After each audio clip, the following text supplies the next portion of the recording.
Students, welcome back to our channel once again. बच्चों, जैसे कि हमने देखा हमारा जो प्रोसेस चलता आ रहा है वो मीडिया प्लानिंग के टॉपिक के ऊपर हम जो है वो कॉन्वर्जेशन कर रहे हैं। आज का जो हमारा टॉपिक है वो है मीडिया सिलेक्शन के बारे में, कि ऐसे क्या फैक्टर्स है जो कि मीडिया को सिलेक्ट करते वक्त उस मतलब हमारा जो डिसीजन होता है इस मीडिया को हमको सिलेक्ट करना है, तो कुछ चीज़ें, कुछ फैक्टर्स, कुछ ऑब्जेक्टिव्स, कुछ पर्पसेस हमको क्या करने होते हैं, अपने माइंड में रखने होते हैं। तो उन्हीं फैक्टर्स को हम देखेंगे मीडिया सिलेक्शन को इन्फ्लुएंस करने के लिए।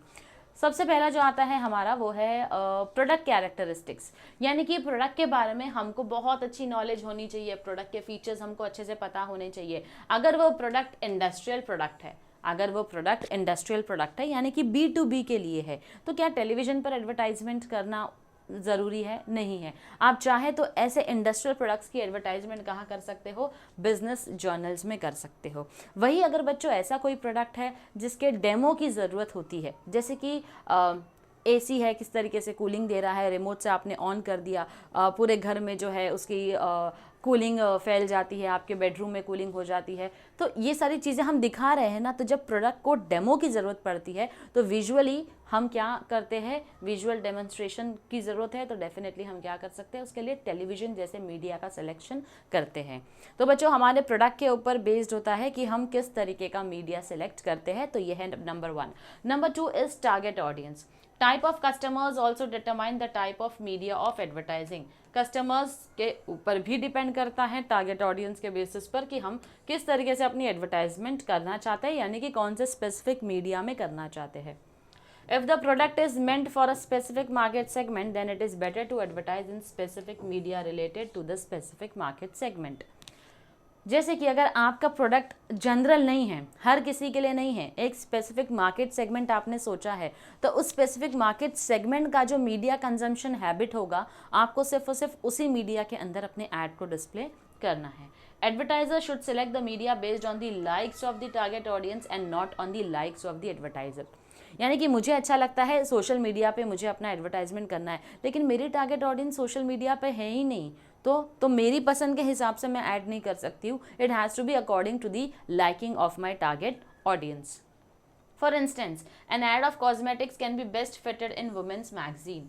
अगर मेरा प्रोडक्ट जो है कॉस्मेटिक है तो उसका ऐड कहाँ होना चाहिए फीमेल्स के लिए? जो वुमेन मैगजीन्स होती है उसके अंदर। That is how I need to be more specific when it comes to selection of media. Then competitors advertising. The competitor should analyze the past media used by well-established competitors. तो competitors को अपने past media जो है उनको देखना है किस चीज़ के लिए, अपने competitors को भी समझना ज़रूरी है कि वो किस तरीके की advertisement कर रहे हैं, कौन से मीडिया का पर्टिकुलर मीडिया का इस्तेमाल करते हैं। Advertiser may also go for that media since competitors must have selected that media on some sound basis and experience. बच्चों याद रखना, कभी भी एक आदत होती है हमारी बहती नदी में हाथ धोने वाली, वो काम कभी नहीं करना है हमको यहाँ पर। यानी कि कॉम्पिटिटर ने एक मीडिया सेलेक्ट किया पर्टिकुलर, तो हम भी उसके पीछे चल रहे हैं आंखें बंद करके कि क्या कर रहे हैं, हम भी उसको सिलेक्ट करते हैं।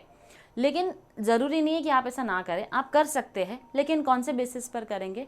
जब उस पर्टिकुलर मीडिया को सिलेक्ट किया है तो आप रिसर्च करेंगे कि इस मीडिया का इस्तेमाल क्यों किया गया है। क्या करेंगे आप? इस पर्टिकुलर मीडिया का इस्तेमाल क्यों किया गया है। साउंड बेसिस, एक्सपीरियंस, रिसर्च, सब कुछ जानने के बाद ही आप क्या करेंगे, आप उस मीडिया का सिलेक्शन करेंगे, अदरवाइज आप उस मीडिया को सिलेक्ट नहीं करेंगे। जैसे रिसेंट से एक एग्जाम्पल था, अगर आपने देखा होगा तो प्यूमा जैसा ब्रांड, उसने अपने इंस्टाग्राम के पेज के ऊपर अनुष्का शर्मा, हम जानते हैं सेलिब्रिटी है, तो अनुष्का शर्मा का फ़ोटो जिसने प्यूमा के कपड़े पहने थे उसको वहाँ पर क्या किया, पोस्ट कर दिया, राइट। अब ये देखकर अनुष्का शर्मा को बुरा लग गया, गुस्सा आ गया, तो उन्होंने उस पर कॉमेंट किया कि क्या आपको पता नहीं है कि किसी की परमिशन के बिना उसका फ़ोटो जो है, बहुत पर्सनल चीज़ होती है, आप उसको पोस्ट नहीं कर सकते बिना उनकी परमिशन के। अब इस पर विराट कोहली जो है वो भी भड़क गए थे। तो क्या हो गया, इससे प्यूमा ने बाद में ऑफिशियली उनको अपना जो है ऐड के लिए आगे जाके जो भी मामला उनका सुलझा है वो सुलझा दिया है। अब हमको लगेगा कि भाई ये तो उसने बहुत बड़ा गलत काम कर दिया, बड़ा कॉम्पेंसेशन पे करना पड़ा होगा, ऐसा कुछ नहीं है। इस तरीके की एडवर्टाइजिंग को हम बुलाते हैं नेगेटिव एडवर्टाइजिंग। तो देखो ये भी एक तरीका होता है। अभी आप अगर ये तरीका अगर प्यूमा को देखकर एडिडास भी कॉपी करने लग जाए या एनी अदर XYZ ब्रांड जो है वो कॉपी करने लग जाए, तो हो सकता है इसका इम्पैक्ट बहुत बुरा हो ब्रांड की इमेज के ऊपर। ठीक है, तो उस कॉम्पिटिटर ने कुछ साउंड बेसिस पर उसको सिलेक्ट किया है, आप उससे मिलता जुलता कुछ काम कर सकते हो, लेकिन वो सिमिलर रास्ते पर आपको नहीं चलना है। Okay, Then, however, it is unwise to blindly follow competitors. बस अंधाधुनी किसी को follow नहीं करना है, because the situation of the competitors and that of the advertiser may be totally different. आपकी situation आपकी competitor की situation completely differ करती है. So that is how you should not follow anyone blindly. Then you have distribution coverage. Advertisement or advertising will be of no use in making people to buy goods unless such goods are made available within the easy reach of the consumers. It would be unwise to advertise in Mumbai newspapers if no dealer in Mumbai stocks such goods. Okay. So basically आपका distribution system अगर अच्छा नहीं है, distribution system जहाँ पर आप consumer को goods easily available करके देते हैं, तो आप बड़े से बड़ी जगह पर एडवर्टाइजमेंट कर लो, ज़्यादा खर्चा कर लो एडवर्टाइजमेंट पे, it is everything and everything will be a waste of time and money. Why? क्योंकि आप गुड्स जब चाहिए, कंज्यूमर एडवर्टाइजमेंट देख रहा है, डिमांड कर रहा है, तो उसके पास उसकी अवेलेबिलिटी है ही नहीं, तो वो नेक्स्ट टाइम वापस से आपके प्रोडक्ट के लिए नहीं आने वाला है। जैसे कि एग्जांपल दिया है, अगर आप मुंबई न्यूज़पेपर्स में एडवर्टाइज करते हो, लेकिन कोई भी डीलर ऐसा है ही नहीं जो मुंबई में गुड्स को स्टॉक करके रखता है, तो वो तो वेस्ट ऑफ मनी हो गया आपका। Likewise, it would be improper to advertise throughout the country if the distribution is restricted to a few cities. Similarly, अगर आपका प्रोडक्ट जो है आप सिर्फ और सिर्फ मुंबई में बेचते हो, तो पूरे देश भर में चलने वाला न्यूज़पेपर है या पूरे देश भर में चलने वाला मीडिया है, आप उसमें उसका एडवर्टाइजमेंट नहीं दे सकते। सिलेक्टेड सिटीज़ में आप क्या कर सकते हो, एडवर्टाइजिंग कर सकते हो। Thus, before selecting the media, the advertiser should take into account his distribution coverage and concentration. तो मीडिया को सिलेक्ट करने के पहले आपको क्या देखना है, अपना डिस्ट्रीब्यूशन कवरेज कितना है, कहाँ तक हमारी रीच है, कहाँ तक हम पहुँचते हैं और कितने घरों तक पहुँचते हैं, कितने सिटीज़ तक पहुँचते हैं, कितने स्टेट तक है, कौन सी स्टेट में प्रेजेंट है, हम नेशनल लेवल पर है या इंटरनेशनल लेवल पर है। ये सारी चीज़ों को ध्यान में रखकर, अपना डिस्ट्रीब्यूशन कवरेज को ध्यान में रखते हुए अपनी एडवर्टाइजिंग जो है हम करते हैं। Then we have advertising objectives. The objectives of advertising campaign also have a say in the choice of media. यानी advertising objective भी एक important role play करता है media selection के लिए. If the objective of national advertiser is to influence the consumers, then television can be the choice. अगर आपको यहाँ इन्फ्लुएंस करना है कंज्यूमर को, तो टेलीविजन जो है वो आपकी चॉइस हो सकती है। लेकिन अगर आपका एडवर्टाइजिंग ऑब्जेक्टिव है कि आप डिस्ट्रीब्यूशन जो है स्पेसिफिक जगह पर ज़्यादा करना चाहते हो, जहाँ पर आपका डिस्ट्रीब्यूशन बहुत वीक है, लो सेल्स है, तो वहाँ पर आप क्या करते हो, वहाँ पर आप ज़्यादा एम्फेसिस किसके ऊपर करते हो, डीलर्स के ऊपर, जहाँ पर आप डीलर्स को ज़्यादा फोर्स करते हो कि आप हमारे प्रोडक्ट को सेल करो।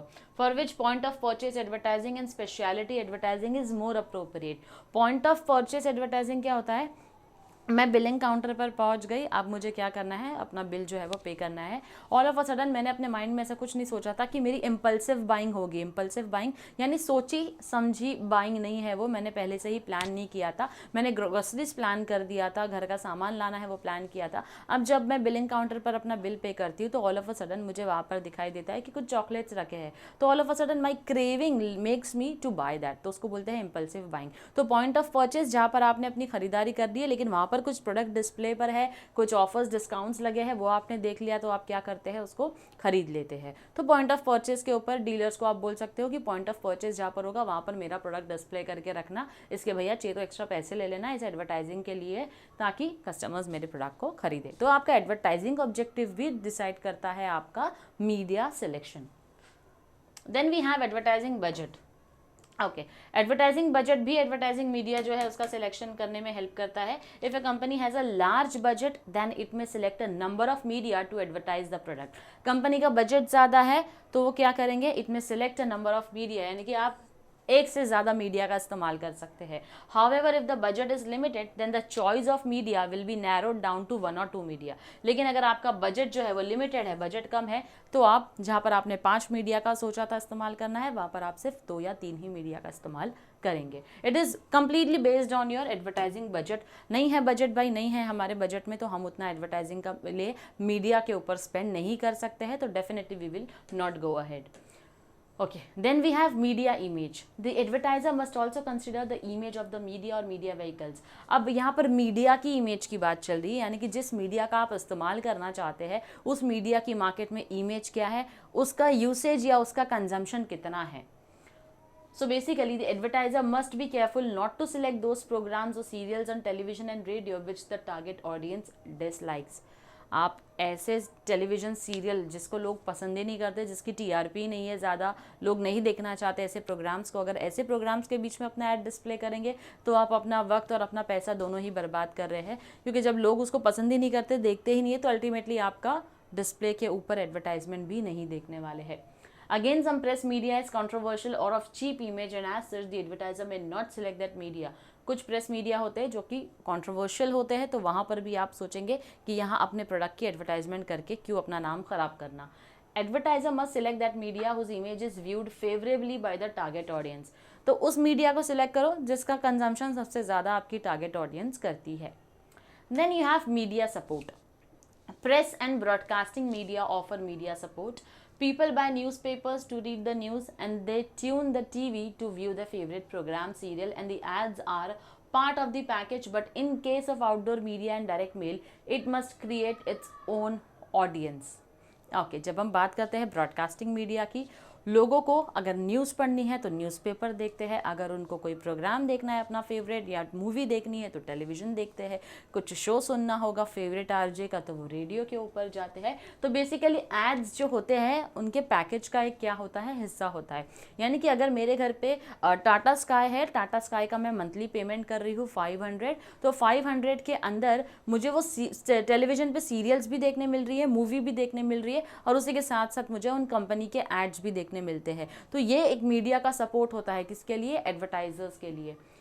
हाँ, हालांकि अगर हम बात करें आउटडोर मीडिया की और डायरेक्ट मेल की, तो वहाँ पर आपको अपनी ऑडियंस खुद सिलेक्ट करनी पड़ती है. जहाँ पर मैंने होर्डिंग्स लगा दिया तो मुझे नहीं पता कि आपकी ऑडियंस वहाँ से गुजरेगी या नहीं गुजरेगी. अगर आपका ऐसा जनरल प्रोडक्ट है जो हर किसी के लिए होगा, जैसे कि कोई शो आने वाला है, झलक दिखला जा आने वाला है, तो आपने इसको होर्डिंग्स पर डाल दिया. अब वहाँ से गुजरने वाले कोई भी आपके उस शो के फ़ैन हो सकते हैं, तो वो क्या करेंगे, उस होर्डिंग को देखेंगे तो उनको इन्फॉर्मेशन मिल जाएगी कि कब ये शो है स्टार्ट होने वाला है. वो एक जनरल इन्फॉर्मेशन है जो आपने हर किसी को दे दी है. अब उसमें आपने खुद ही अपने टारगेट ऑडियंस को सिलेक्ट करना है. यहाँ पर टारगेट ऑडियंस आपकी वहाँ खड़े रहकर आपके होर्डिंग के लगने का इंतजार नहीं करने वाली है.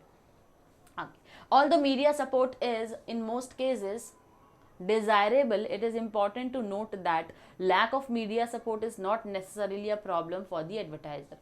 देखो, मीडिया सपोर्ट तो इम्पॉर्टेंट है ही, लेकिन इसका मतलब ये नहीं होता है कि मीडिया सपोर्ट नहीं है तो आप अपनी एडवर्टाइजमेंट नहीं कर सकते. Still you have many other options. जो ट्रेडिशनल मेथड्स में अवेलेबल था वो आज भी अवेलेबल है. Then we have media cost. Advertiser must be realistic about the cost factor in advertising. Cost should be viewed in 2 ways. जब आप बात करते हैं खर्चों की तो हमेशा 2 चीज़ों पर ध्यान रखना है. एक तो आउट ऑफ पॉकेट कॉस्ट, दूसरा cost per person. Out of pocket cost is the overall cost to be paid to the media and the cost per person is calculated by dividing the out of pocket cost by the number of target audience. Okay, out of pocket cost क्या होता है यहाँ पर, cost to be paid to the media. Media को जो मुझे पैसे देने हैं वो मेरे आउट ऑफ पॉकेट कॉस्ट है, right. And cost per person क्या है, उसको कैसे हम कैलकुलेट करते हैं, basically out of pocket cost को हम क्या करते हैं, डिवाइड करते हैं out of pocket cost by the number of target audience. Number of target audience. Example के तौर पर an ad in a magazine for a full page cost about 30,000 which has a readership about 60,000. एक magazine है जिसमें add देने का पैसा आपको लगता है 30,000 रुपये, और उसको पढ़ने वाले जो लोग हैं वो कितने हैं, 60,000. यानी आपकी टारगेट ऑडियंस कितनी है, 60,000. Then the overall cost is 30,000. तो ओवरऑल कॉस्ट कितना हो रहा है आपका, ये जो दिया है ना, ओवरऑल कॉस्ट, इतना पैसा आपको मीडिया को देना है, क्योंकि हमारे इस मैगजीन में ऐड देने के लिए आपको 30,000 पे करना होगा. और कॉस्ट पर पर्सन कितना होगा, you have to divide this 30,000 by 60,000, क्योंकि 60,000 क्या है, नंबर ऑफ टारगेट ऑडियंस जो उस मैगजीन को पढ़ती है. 30/60 gives you 0.50, that is your 0.50 cost per person. Then we have media selectivity. Now By choosing media carefully, both geographic that is area wise, demographic selectivity is possible. Media का selection यहाँ पर हमारा किसके ऊपर based होता है, audience पे. अब यहाँ पर newspaper impart geographic selectivity whereas magazines offer demographic and lifestyle selectivity. तो यहाँ पर ये जो differences आते हैं हमारे, ये हमारे सिलेक्शन क्राइटेरिया के ऊपर होता है, किस तरीके से हम अपने मार्केट को सेगमेंट करते हैं, डिवाइड करते हैं. For instance, if message is for educated youth who are about to enter into competitive examinations, then competition review or competition success is the better choice. So basically that is what they are trying to tell you कि जिस तरीके की audience होगी उस तरीके का आपका media होना चाहिए. Next is media circulation. अब मीडिया कवरेज या मीडिया सर्कुलेशन जो है, it has to be taken into account. Generally the more the circulation, more it is advisable to select that magazine और न्यूज़पेपर. जितना ज़्यादा उसका रीडरशिप है, जितना ज़्यादा लोग उसको पढ़ते हैं, पहुँच होती है, उतना ज़्यादा आपके ऐड का एक्सपोजर मिलता है. To get proper circulation figures of magazines and newspapers, advertiser can contact the Audit Bureau of Circulation. ये हमने अपने previous चैप्टर के अंदर पढ़ा है, ABC क्या होता है, किस तरीके से वो मैगजीन्स और न्यूज़पेपर के सर्कुलेशन फिगर्स को कैलकुलेट करती है, जो कि बड़ा ही ऑथेंटिक डेटा है और आपको सिर्फ और सिर्फ इसी इंस्टीट्यूशन से, इसी बॉडी से मिलेगा. Then we have media restrictions. Certain restrictions are imposed media either by the government or by the media itself. कुछ प्रोडक्ट्स के ऊपर बैन होता है जिसको आप पब्लिकली शो नहीं कर सकते हो. दूरदर्शन के रूल के हिसाब से अगर हम देखें तो इंडिया में सिगरेट्स और अल्कोहल ड्रिंक्स जो है, इसका एड्स आप नहीं कर सकते हो, ना टेलीविजन के ऊपर ना ही रेडियो पे. लेकिन कुछ इसी के साथ साथ कुछ पब्लिकेशंस है जो अपने खुद के तरीके से क्या करते हैं, they may not accept certain type of ads, जो खुद अलाउ ही नहीं करते, आपके प्रोडक्ट के एड्स हमारे मीडिया में नहीं हो सकते. They should know about such restriction so that he can select alternative media. तो अगर आपका प्रोडक्ट ऐसा है जिसका आप एडवर्टाइजमेंट नहीं कर सकते हो किसी स्पेसिफिक मीडिया में, तो आपको उसके लिए अपने लिए एक ऑल्टरनेटिव मीडिया बनाना पड़ेगा या तो सिलेक्ट करना पड़ेगा. Next is media flexibility. Advertiser जो है उसको बड़ी ही फ्लेक्सिबिलिटी मिलती है मीडिया में, जैसे कि ही और she can decide to change an ad message at the last minute. Last minute पे भी आप अपने एड में चेंजेस ला सकते हैं. Advertiser can affect such changes but in case of magazines it may be difficult. Newspaper के time पे ये चेंजेस अफेक्ट कर सकते हैं, लेकिन मैगजीन्स में थोड़ी सी डिफिकल्टी होती है, क्योंकि जैसे हमने देखा था यूजुअली जब मैगजीन्स कोई प्रिंटिंग के लिए जाती है तो उसके पहले ही 4-5 हफ्ते पहले ही आपसे जो है आपका एड जो है वो मंगवा लिया जाता है. तो 4-5 हफ्ते पहले ही अगर मंगवा लिया गया है और मैगजीन एक बार छप गई, प्रिंट हो गई और नंबर ऑफ कॉपीज ज़्यादा है, तो you can not make any kind of changes. Again changes at the last minute on TV में prove very costly. Last minute पे टेलीविजन एडवर्टाइजमेंट में कोई चेंजेस करना है आपको तो वो आपको बहुत ही ज़्यादा भारी पड़ेगा, बहुत ही ज़्यादा एक्सपेंसिव होगा. Next is media life. A 10 seconds ad on TV is gone forever after 10 seconds, but the same ad on Reader's Digest will last for a month or even more. अच्छा, अब मीडिया की life कितनी होती है, आपका जो add display हो रहा है टेलीविजन पे 10 सेकंड 20 सेकंड का है, वो 10-20 सेकंड गए, बस हमारे दिमाग से भी ऐड चला गया. लेकिन वही अगर रीडर्स डाइजेस्ट करके ऐसी कोई मैगजीन है तो वहाँ पर वो ऐड कभी तक रहने वाला है, जब तक उस मीडिया की लाइफ है. अगर आपने लाइफ लॉन्ग पैकेज लिया है तो अलग बात है, लेकिन यूजुअली हम लाइफ लॉन्ग नहीं लेते क्योंकि हमारे प्लान्स एंड पॉलिसीज चेंज होती है, ऑफर्स चेंज होते हैं, प्राइजेस चेंज होते हैं, हमारे ऑब्जेक्टिव्स अलग होते हैं. उस हिसाब से हम क्या करते हैं, अपनी एडवर्टाइजिंग को पब्लिश करते हैं. Businessmen may want the details of the ad to be preserved for some time, so press media, preferably magazines, could be the right choice. Businessmen को क्या चाहिए कि कुछ टाइम तक हमारा डेटा प्रिजर्व होना चाहिए, रहना चाहिए कुछ वक्त के लिए लोगों के पास में. तो यहाँ पर न्यूज़पेपर और मैगजीन मोस्ट प्रेफर्ड ऑप्शन होता है. किसके लिए, प्रेस मीडिया के लिए. ओके तो जो मैं आपको बोल रही थी वो मीडिया स्केड्यूलिंग स्ट्रैटेजीज हमको देखनी है, हम वही पढ़ने वाले हैं अभी, media scheduling strategies. Advertisers can use different media scheduling strategies depending upon the objective of the advertising campaign. आपका ad campaign और आपका budget, ad campaign और budget, इन दोनों के बेसिस पर आप क्या करते हैं, आपकी मीडिया स्केड्यूलिंग स्ट्रैटेजीज बनाते हैं. क्या होती है media scheduling strategies, one by one देखते हैं. सबसे पहला आता है हमारा फ्लाइटिंग. फाइटिंग नहीं है, फ्लाइटिंग है. फ्लाइटिंग का मतलब advertiser advertises heavily for a particular product. Advertiser क्या करता है, बहुत ही हैवी एड्स जो है पर्टिकुलर टाइम पीरियड के लिए देना शुरू करता है, से 4 वीक्स 4 वीक के लिए क्या कर रहा है, एकदम हैवी एडवर्टाइजमेंट बार बार हमारे सामने आते जाएगी. After heavy advertising for a certain period advertiser drops the ads all together. 4 हफ्ते हो गए, उसने क्या किया, एड्स को ड्रॉप कर दिया. अब ब्रेक इन एडवर्टाइजिंग, जिसको हम हियातस भी बोलते हैं, फॉर से नेक्स्ट 2 to 4 वीक्स. अब अगले 2 से 4 हफ्तों के लिए आपको उनका एड कहीं भी दिखाई नहीं देगा. After the break or hiatus, the advertiser again advertises heavily for a period से 4 weeks. अब ये अजीब ही करते हैं, 4 हफ्ते के लिए ऐड करते हैं, 2-4 हफ्ते बंद करते हैं, वापस से 4 हफ्ते के लिए अपनी एड्स को शुरू करते हैं. तो ऐसी स्केड्यूलिंग स्ट्रैटेजी को हम बुलाते हैं फ्लाइटिंग. नेक्स्ट आता है bursting. Advertising is done heavily during a particular period. For example, 50% of the budget amount may be spent in the first month. Remaining 50% of the amount is used for advertising during the remaining months of the year. Bursting में क्या होता है? Heavy advertisement होता है. यहाँ पर क्या कर रहे हैं, हमारा जो एड बजट है उसको डिवाइड कर दिया. 100 रुपये को हम पकड़ के चलते हैं, एड बजट है हमारा. तो इस 100 में से उसका 50% यानी कि 50 रुपया हमने क्या कर दिया, फर्स्ट मंथ में एडवर्टाइजमेंट के ऊपर स्पेंड कर दिया. फर्स्ट मंथ में स्पेंड कर दिया. एक साल में कितने महीने होते हैं? 12 महीने होते हैं. उसमें से माइनस हो गया, अब बचे 11. अब जो रिमेनिंग 50% है वो इन 11 महीनों के अंदर क्या हो जाता है, डिवाइड हो जाता है. इन 11 महीनों में क्या होता है, डिवाइड होता है. या फिर डिपेंड करता है आपने कितने मंथ्स का एडवर्टाइजिंग लिया है. आप 1 मंथ ले सकते हो, आप 6 मंथ्स ले सकते हो, आप ईयरली पैकेज ले सकते हो. That is completely up to the product, the advertising objective and on the advertiser. तो इस तरीके से आप रिमेनिंग 50% जो है अलग अलग बचे हुए मंथ्स के लिए इस्तेमाल करते हो. Then you have the strategy called as pulsing. Pulsing जो है वो फ्लाइटिंग से सिमिलर है, except that the advertiser does not drop ads all together during the second period. Flighting में क्या होता था, फ्लाइटिंग में 4 हफ्तों के लिए हैवी एडवर्टाइजिंग किया, उसके बाद 2 से 4 हफ्तों के लिए एडवर्टाइजिंग ड्रॉप यानी कि स्टॉप कर दिया. लेकिन पल्सिंग में ये चीज़ नहीं होती है. The pattern followed is heavy advertising followed by limited advertising and then heavy advertising. Heavy, limited, heavy. यहाँ पर क्या होता है, heavy, stop, heavy. यहाँ पर क्या है, heavy, limited, heavy. जैसे कि 40% जो है एडवर्टाइजिंग का फंड वो कहाँ पर स्पेंड होता है, पहले फर्स्ट 3 मंथ्स में. नेक्स्ट 10% को हम यूटिलाइज करते हैं, यानी कि देखो हमने लिमिटेड कर दिया, एड्स दे रहे, एड्स बंद नहीं हुए हैं, अगले 3 महीने में. फिर सिर्फ हैवी हो गया 40%, अगले 3 महीने जुलाई से सितंबर आता है.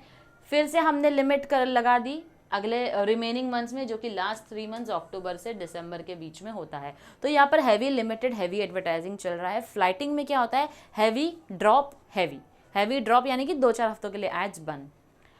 फिर आता है हमारा नेक्स्ट टाइप जो कि होता है सीजनल. अब एडवर्टाइजर जो है वो एड रन करता है कंप्लीटली सीजनल. अगर उसका प्रोडक्ट ही ऐसा है जो सीजनल बेसिस पर काम करता है तो वो एड्स भी अपनी सीजनल ही देगा. If the product is heavily demanded during October to December, advertiser will spend the entire budget amount during the peak demand period and there will be low or no advertising during the remaining part of the year. तो जब season है तब advertisement होगी, जब season नहीं है तब आपको कहीं पर एडवर्टाइजमेंट देखने नहीं मिलती है. Then you have teaser step up. This is similar to the seasonal method except as the season approaches, advertising starts on lower scale. यहाँ पर seasonal method से similar है ये. सीजन अप्रोच होता है, advertising starts on lower scale. यहाँ पर add धीरे धीरे चालू होता है. जैसे मूवी आने वाली है उसका टीजर होता है ना, तो यहाँ पर प्रोडक्ट आने वाला है तो उसका टीजर शुरू होता है. Gradually advertising increases until it is greatest at the peak of the sales season. और जैसे ही सेल्स का सीजन आ जाता है आपकी एडवर्टाइजिंग एकदम क्या होती है, पीक पर पहुंच जाती है, बढ़ जाती है, हैवी एडवर्टाइजिंग होना शुरू होती है. टीजर क्या होता है, सीजनल का सिमिलर होता है. लेकिन सीजनल में क्या होता है, जब सीजन आया है तब ऐड करते हो.